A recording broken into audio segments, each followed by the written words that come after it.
বিসমিল্লাহির রহমানির রহিম। আলোকচিত্র শিল্পী ফজিল শেখ কর্তৃক আয়োজিত জাতির জনক বঙ্গবন্ধু শেখ মুজিবুর রহমানের ভাস্কর্য এবং যতীন শেখের ভাস্কর্য ভাঙার প্রতিবাদে আজকের এই মানববন্ধনের সম্মানিত সভাপতি, বিজ্ঞ আলোচকবৃন্দ, মানববন্ধনে অংশগ্রহণকারী সম্মানিত ব্যক্তিবর্গ, ইলেকট্রনিক মিডিয়া, প্রিন্ট মিডিয়ার সাংবাদিকবৃন্দ, প্রিয় দেশবাসী, আসসালামু আলাইকুম ওয়া রাহমাতুল্লাহি ওয়া বারাকাতুহু। সুধী মণ্ডলী, আমরা লক্ষ্য করছি পরপর 3 টার্মে বর্তমান সরকার যখন বাংলাদেশকে উন্নয়নের এক মহাসড়কে নিয়ে গেছেন, ঠিক সেই মুহূর্তে 2020 সালের ডিসেম্বর মাসে কুষ্টিয়ার 2টি ঘটনা আমাদেরকে আহত করেছে। আমরা দেখেছি জাতির জনক বঙ্গবন্ধু শেখ মুজিবুর রহমানের ভাস্কর্য ভাঙা হয়েছে। বাঘা যতীনের ভাস্কর্য, ব্রিটিশ বিরোধী আন্দোলনের পুরোধা ব্যক্তিত্ব, সেই বাঘা যতীনের ভাস্কর্য ভাঙচুর করা হয়েছে। 2টি ঘটনাই সংঘটিত হয়েছে ডিসেম্বর মাস, মহান বিজয়ের মাসে। 2টি ঘটনাই সংঘটিত হয়েছে কুষ্টিয়ায়। এই প্রেক্ষাপটে যখন জাতির জনক বঙ্গবন্ধু শেখ মুজিবুর রহমানের ভাস্কর্য যারা ভেঙেছে তাদেরকে অ্যারেস্ট করে আইন শৃঙ্খলা বাহিনী যখন রিমান্ডে নিয়েছে, তারা বলেছে বাংলাদেশের 2 জন ব্যক্তির বক্তব্যে আমরা উদ্বুদ্ধ হয়ে আমরা এই কাজ করেছি। হেফাজতে ইসলামের নেতা মামুনুল হক এবং চরমনায়ের পীর ফয়জুল করিমের বক্তব্যে তারা উদ্বুদ্ধ হয়ে তারা এই কাজ করেছে। সুধী মণ্ডলী, প্রিয় দেশবাসী, অত্যন্ত আফসোস ও পরিতাপের বিষয়, 1971 সালে যাদের পূর্বপুরুষদের অবস্থান ছিল দেশ বিরোধী, যাদের অবস্থান ছিল স্বাধীনতা বিরোধী, যাদের অবস্থান ছিল মুক্তিযোদ্ধার বিরুদ্ধে, তাদের প্রেতাত্মারা 2020 সালের ডিসেম্বরে আবার জাতির জনকের ভাস্কর্যে তারা হাত দিয়েছে। সুধী মণ্ডলী, আমি প্রথমেই একটু ধর্মের দিকে যাব। যারা ধর্মের ব্যাখ্যা করে ভাস্কর্য ভাঙলো, চলুন আপনাদেরকে নিয়ে একটু আল্লাহর কোরআনের কাছে যাই। কোরআনে কি আছে ভাস্কর্যের উপরে, কোরআনে কি আছে মূর্তির উপরে, কোরআনে কি আছে প্রতিমার উপরে।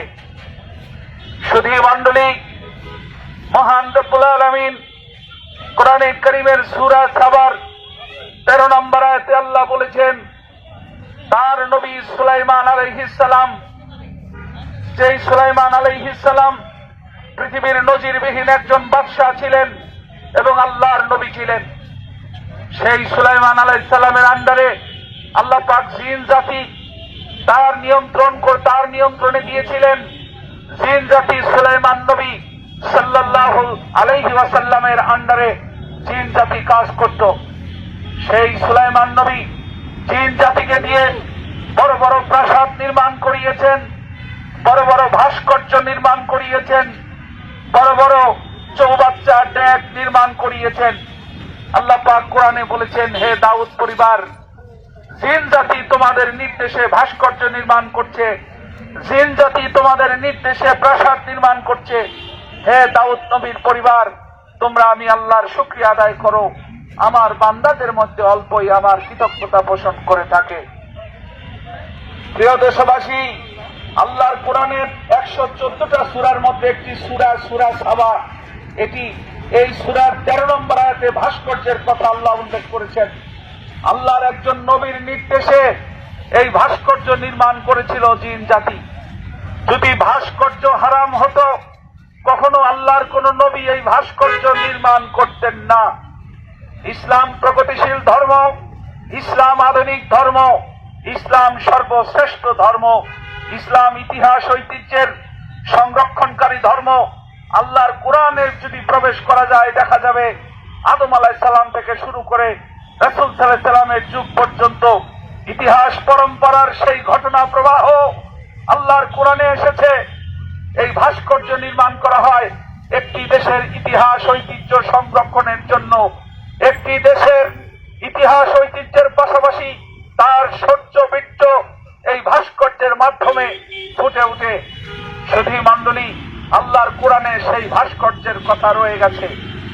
যারা ধর্মকে ব্যবহার করে এই ভাস্কর্যের বিরুদ্ধাচারণ করছেন, আমরা পরিষ্কার বলতে চাই, আপনি জাতির জনক বঙ্গবন্ধু শেখ মুজিবুর রহমানের ভাস্কর্যের বিরুদ্ধে অবস্থান নেন নাই, আপনি সরাসরি আল্লাহর কোরআনের বিপক্ষে অবস্থান নিয়েছেন। আপনি সরাসরি সুলাইমান নবীর বিপক্ষে অবস্থান নিয়েছেন। আপনি কোরআনের বিপক্ষে অবস্থান নিয়েছেন। কোরআনে কারীমের সূরা সাবার 13 নম্বর আয়াত এই মুহূর্তে দেখুন। আমার সামনে অসংখ্য ইলেকট্রনিক মিডিয়া, প্রিন্ট মিডিয়ার সাংবাদিক ভাইরা রয়েছেন। গুগল সহ যে কোনো সার্চ ইঞ্জিনে সার্চ দিন, আল্লাহর কোরআনের সূরা সাবার সেই 13 নম্বর আয়াতে কি বলা রয়েছে। সুতরাং যারা ধর্মকে ব্যবহার করছেন এই ভাস্কর্যের বিরুদ্ধে, পরিষ্কার বলতে চাই, ধর্ম আপনাকে অনুমতি দেয় নাই।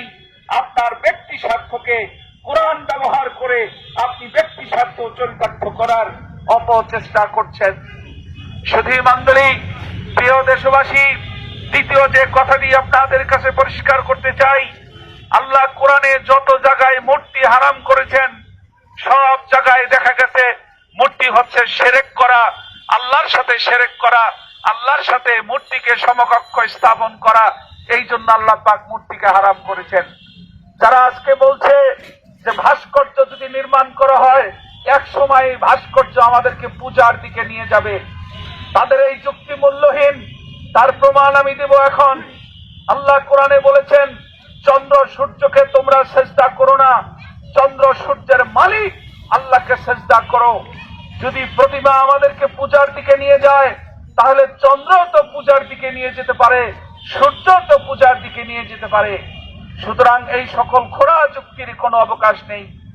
সুধী মণ্ডলী, প্রিয় দেশবাসী, আইন শৃঙ্খলা রক্ষাকারী ভাইয়েরা, গণমাধ্যম ব্যক্তিবর্গ, আমরা সকলের কাছে পরিষ্কার করতে চাই, পবিত্র ধর্ম ইসলামকে ব্যবহার করে যারা ভাস্কর্যের বিরুদ্ধাচারণ করছে, এটি সর্ববই মিথ্যা, বানোয়াট, ভিত্তিহীন, উদ্দেশ্য প্রণোদিত, সম্পূর্ণ মন করা। ইসলাম তাদেরকে এই জাতীয় কাজ করার কোনো অনুমতি দেয়নি। ভাইয়েরা আমার, আপনারা শুনলে অবাক হবেন, রাসূল করিম সাল্লাল্লাহু আলাইহি ওয়াসাল্লামের ঘরে হযরতে মা আয়েশা সিদ্দিকা রাদিয়াল্লাহু তাআলা আনহা, তিনি তার খেলনা পুতুল ছিল, সেই খেলনা পুতুল বর্তমান যে ভাস্কর্য, এই ভাস্কর্যের মতো পুতুল দ্বারা মা আয়েশা সিদ্দিকা রাদিয়াল্লাহু তাআলা আনহা খেলাধুলা করতেন। তার সেই খেলাধুলার ভিতরে, ভাস্কর্যের ভিতরে একটি ভাস্কর্য ছিল একটি ঘোড়া, যেই ঘোড়ার দুটি ডানা ছিল। রাসূল সাল্লাল্লাহু আলাইহি সাল্লাম হাসি দিয়ে বললেন, হে আয়েশা, এটি কি ধরনের ঘোড়া, যেই ঘোড়ার ডানা দেখা যাচ্ছে, তুমি এটা নিয়ে খেলছো?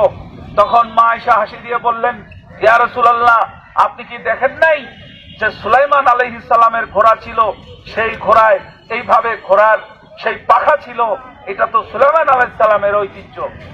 ভাইয়েরা আমার, রাসূল করিম সাল্লাল্লাহু আলাইহি সাল্লামের স্ত্রী মা আয়েশা, তার ঘরে এই ভাস্কর্য ছিল, তার ঘরের মাঝে আমার ভাইয়েরা এই যে পুতুল ছিল, যে পুতুল দিয়ে মা আয়েশা সিদ্দিকা রাদিয়াল্লাহু তাআলা আনহা খেলাধুলা করেছেন, সেই হাদিস বুখারী শরীফে রয়ে গেছে। সুতরাং ধর্ম আগে জানতে হবে, ব্যক্তি স্বার্থে ধর্ম ব্যবহার করবার কোনো সুযোগ নেই। ধর্ম আল্লাহর, ধর্ম রাসূলের, ধর্ম চলবে আল্লাহর ইচ্ছায়, ধর্ম চলবে রাসূলের ইচ্ছায়, কোনো গোষ্ঠীর ইচ্ছায় ধর্ম চলতে পারে না।